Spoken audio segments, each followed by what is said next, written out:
I really have a fondness for found object and also from diverting things from the trash. So I created the show called Diverted Destruction.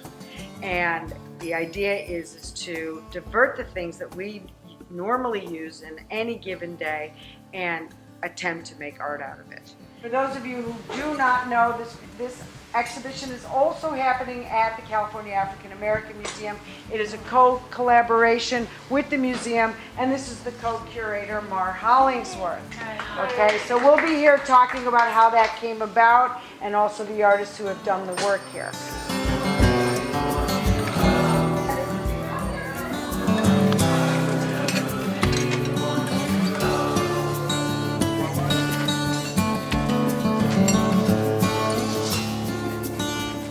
This is Doug Purcell, and he is an emerging artist. We're very proud to say that this is his first show, and we're just thrilled to have him. He's done amazing ephemeral work and with the Trader Joe's bags, and we're just thrilled. There was a show at the Norton Simon called Lost but Found. It was about the history of collage, assemblage, and mixed media. There was a gentleman that I was very interested in named Kurt Switters, a Dadaist. And what he was known for doing was taking things out of his life, theater tickets, shopping bags, whatever, and making them into collages. So what happened with this work is I was looking at a Trader Joe bag one day, and I noticed the art on it had a piece of cheese on it, a loaf of bread, and a bottle of wine. And I said, wow, here is this kind of a visual message telling you, well, come back and buy some more stuff. And so I thought about the power of these images. I decided that I wanted to make the artwork, sort of rearrange it into a collage and change the format of it so where it wasn't a bag anymore, it was a piece of flat art. So that's how this was born. So my name's Doug Pearsall, and I'm out of San Pedro, California. I met Noah Purefoy and John Otterbridge. Because John Otterbridge had a story for every piece of leather that he ever touched, and every tack he nailed, and we worked together several times. All those influences made me finally consider, wow, let me look at the trash a little differently. My goals are to take, with my materials, to take wood, to take anything that I find. And I'm not trying to recreate the wheel per se with my work, but if I can't get it, I will make it. And I'm fulfilled by anything and everything that I touch. Everything that has a new possibility to it, and if I can't use it, I'll pass it on.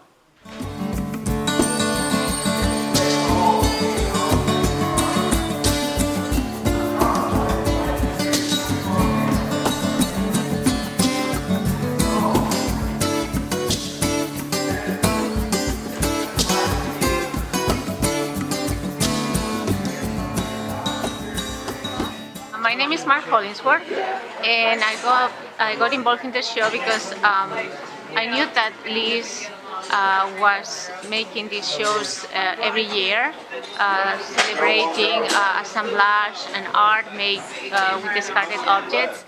And I thought, well, there are so many artists that I know who work with the California African American Museum who make art that fits that standard. So let's try to take some of those artists that we know so well, who are so dear to us, and let's take them to the Loft at least. Let's introduce them. Let's make them be this their first show. And so this is the way this came to be.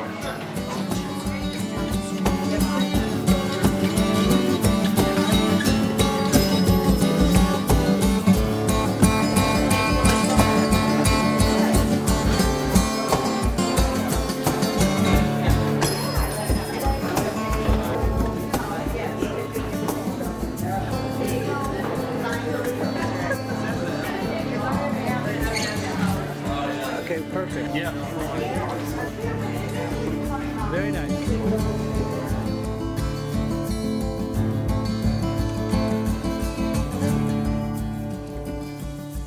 So I've always recreated with found objects before it became popular. And that was because, one, it was free. Two, I think there's beauty in just about everything. It's how you see life. and how you reassemble what you find. The mind never stops when you're an artist. You're creating all the time, and it comes from different places. It's spiritual. Sometimes the objects talk to me, and in my mind I'm putting them together in different ways. And I do have very strong feelings about art. In other countries, they don't have the luxury of buying supplies. They have to go out into the jungle or the forest or the desert, and they find things and they create with that. There's always room to grow. I think there's beauty in everything. You just have to take the time to look at it. And I just celebrated 8 years in Los Angeles. I was in New Orleans for 8 days after the storm and 5 days in Baton Rouge, and I was shipped out here. So I got to Los Angeles with 2 dogs and the clothes I wore through the floods. So I'm kind of the found object. The repurposing I do, most of the materials are from 1860 to 1930. So it's stuff that was saved out of the trash 100 years ago. So all the material is found technically, but it's more sort of sought after. I have to go out and find things, especially in a non-pedestrian city like Los Angeles. It's not on the ground like it was in New Orleans, which is sort of everywhere, a coating of antebellum material. So in New Orleans I had access to as much material as you could possibly imagine. I ran a salvage yard, so I had all the antique cypress and heart pine that you could possibly imagine. And it was all part of New Orleans and Louisiana for 500 years. Counted growth time, if you think about it. So getting here, I don't have anything. I don't have any materials, no tools, nothing. So I restarted by going to the 99-cent store and buying matches and pencils. And that's been my material more or less ever since. And you can really make some pretty crafty things with matches. I started at an early age walking around the block. That was the extent of my travels.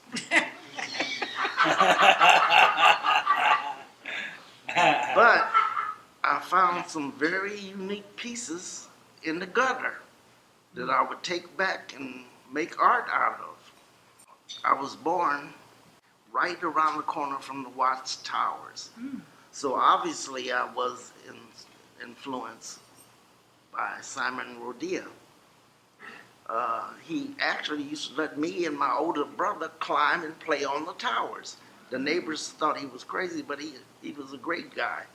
Found objects. The older I get, the more sensitive I become to the degree of liveness that everything has, whether it's a rock or a plant or whatever. Everything is alive.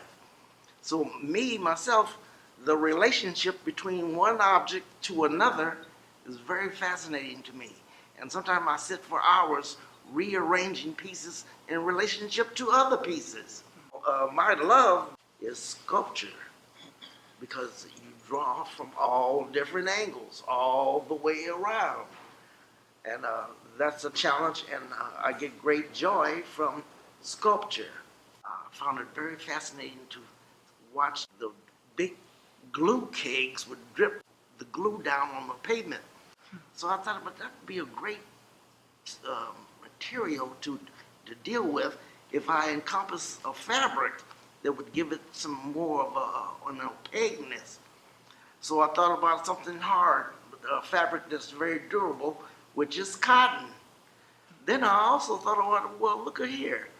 Cotton, hell, I'm still picking cotton.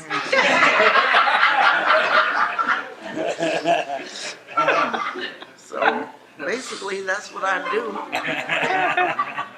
I look for found objects, and found objects just seem to find me. Silhouettes have always been a part of my life, profiles, and I've used them repeatedly in my work. That dates back to when I was a kid. I tend to draw from my own experiences, my family,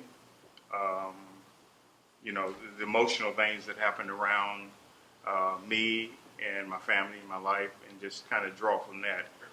It's amazing the things people leave behind. Just about everything has value attached to it. Someone is buying for it.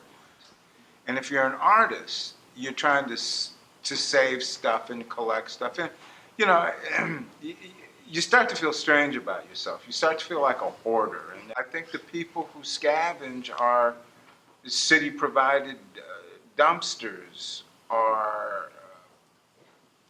a valuable part of society because they are the actual recyclers. It's not so much finding free stuff. I mean, you find a bunch of free stuff. Every time you pass something by, you regret it, you think about it for hours, you turn back, and you go back 5 minutes later, it's gone.